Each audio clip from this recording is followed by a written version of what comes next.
Hi, I'm Sifu David, the Mind and Body Mentor, and we're going to talk about how to meditate. How do you meditate properly? How do you learn to meditate in this video? So stay tuned and let's get into that.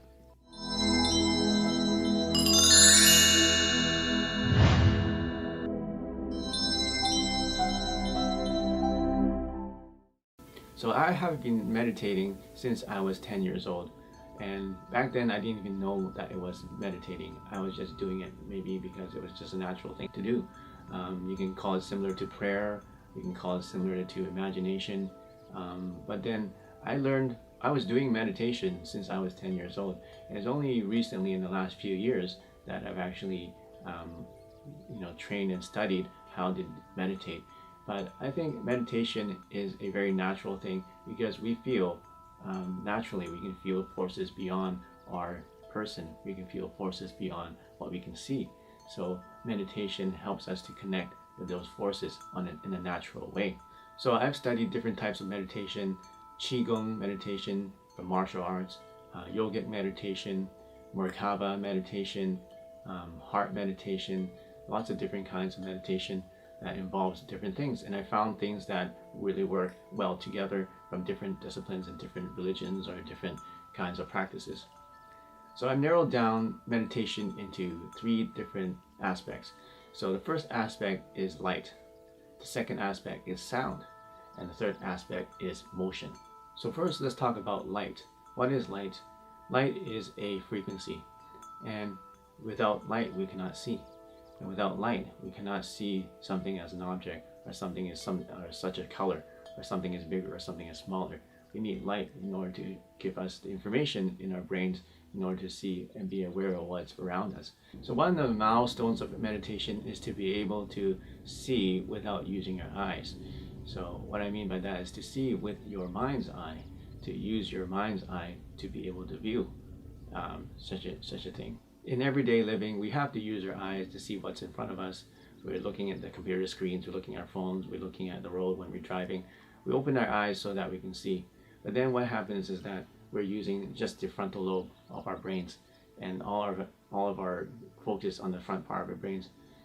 Well, what we want to do is we want to get that awareness away from the front of our brains and move it to the back, move it back to the middle so that we have it in where our pineal gland is.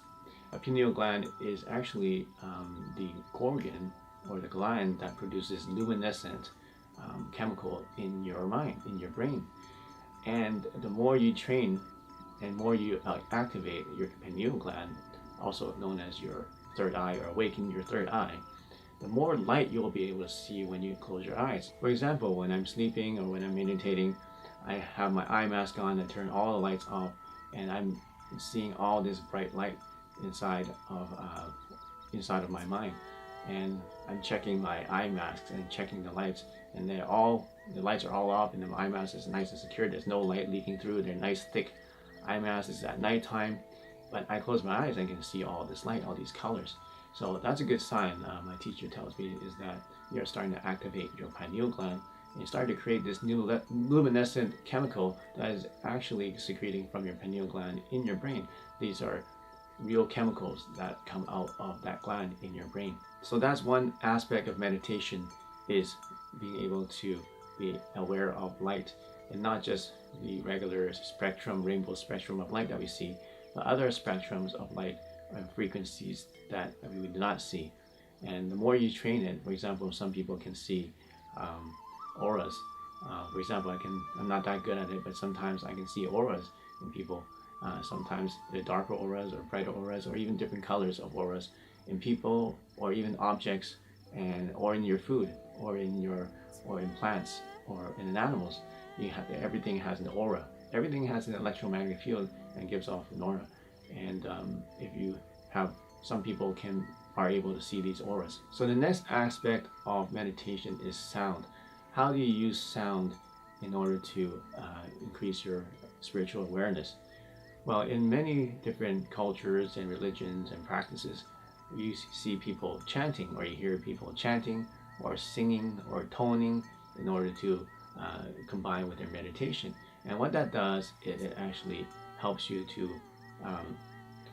focus and concentrate and also helps you to get rid of all other thoughts. For example, if you just follow me right now, just go, oh.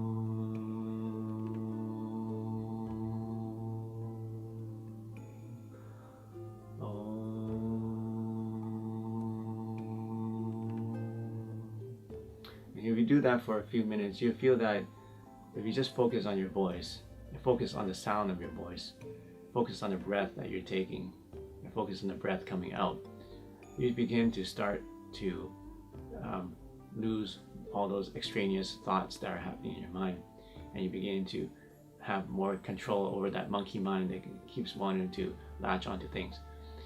So that's one way of doing it, is just doing a simple chant when you are meditating, in order to get focused and to get rid of the distractions that you may have in your mind, these thoughts that are running rampant in your mind. So that's one way of using the chants. There's also ways of using sound to raise your energy level. For example, you can start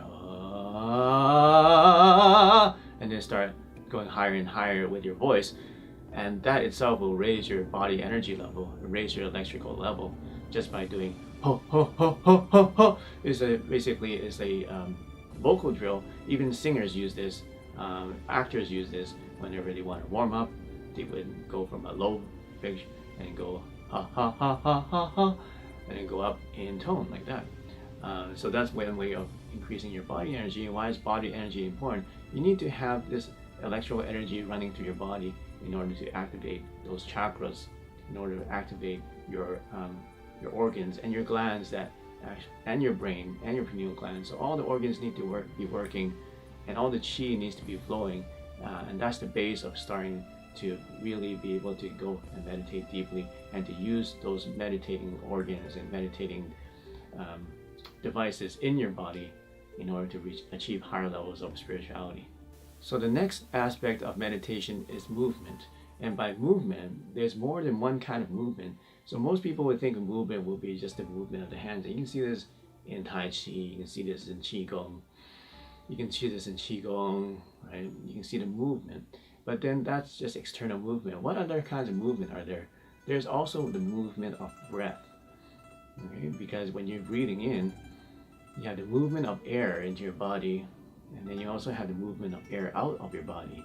So that's also movement. And there's also another kind of movement that's very hard to see, and you probably won't even see. It's the movement of your consciousness throughout your body, and the movement of your electromagnetic pulses through your body. So if you study Qigong and you practice for a long time, you start to feel sensations through your body. For example, you can feel the heat in your hands. You can feel tingling in your hands. You can feel heat throughout your body. You can feel tingling sensations through your body, similar to Kundalini energy in the Kundalini yoga. You can feel the energies going up your spine, up your entire spine, up the back of your head and such. So that you can train over time, and that's movement that you can feel inside of your body, and that's movement that's not even visible. So those are different kinds of movement, and those are all very important in meditation, to learn about movement. So what we do in Qigong, for example, is we make the movement outside, so we can feel the movement. Okay, we make the movements outside of our body. We can see the movements. And now when we see the movements, we want to combine it with the intention and awareness. So for example, this is the Grand Tai Chi movement. I'm just making this big circle in torus shape with my hands. And as I'm bringing it down, I'm using my fingers to guide the energy, and then change the awareness of where my energy is, wherever my hands move. So when I move my hands up, I have my awareness up. I'm looking up at my hands. When it reaches my head, I feel it on my head, and it reaches my nose. It goes down to my nose, then to my neck, then to my chest, then to my solar plexus and my stomach and my hips and my legs, my knees, and my toes. So by doing that, you are changing the awareness, and then using your hands to guide that energy and to guide that awareness.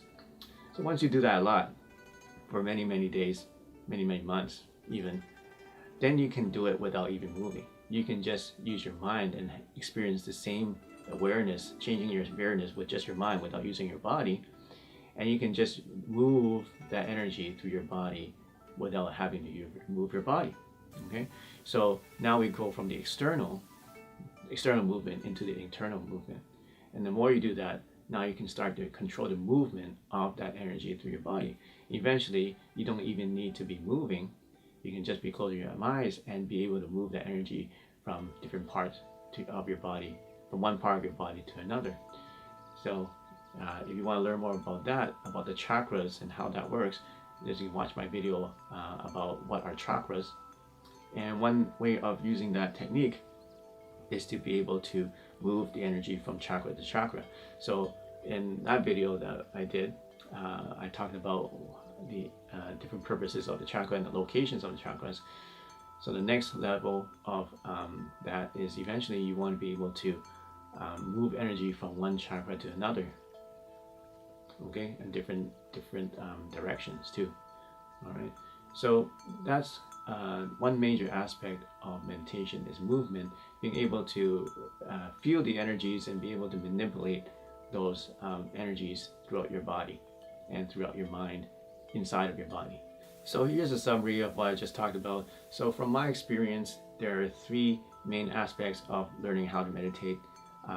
Light, being able to control what you see, and vibrations and frequencies, light frequencies. Sound, which is also a frequency, by the way, right? Sound waves are frequencies. How to control, how to manipulate sound in order to vibrate. Another thing I didn't mention was that sound, when you're humming, it actually vibrates your nerves, vibrates your whole body, right? Whenever you talk, whenever you sing, your whole body vibrates. And what that does is it activates a lot of the nerves, activates a lot of the chakras, simply because you're vibrating them. Okay, so that's one way you can use sound too. And the third aspect, as I said, was movement. And I also explained that movement is not just movement outside the body, but also movement with your breath, in and out of your body, and also movement of your intention and movement of your awareness, and the electrical field around your body. And later, in higher level practices, you'll be able to move the electrical fields outside of your body too, which I haven't been able to do yet, but one day I will be able to. So I hope you enjoyed this video. You probably have a lot of different questions about how to meditate. This is just an overview, and if you want to learn more about how to meditate, please like this video, make a comment, tell me what you want to learn about, tell me what you think, what are your thoughts about this, and share this with your friends, and subscribe to this channel to get more lessons on science and technology and meditation and spirituality, all combined into one. So we'll see you soon in the next lesson. And yes, we're giving away these free DVDs, Ancient Qigong Secrets for Mind and Body. All you need to do to enter the contest is to subscribe to this channel, click the notification bell to get notifications of all the new lessons, and comment in the comment section and like this video, and you'll be entered into the draw. Every week we're giving away a free DVD, so good luck.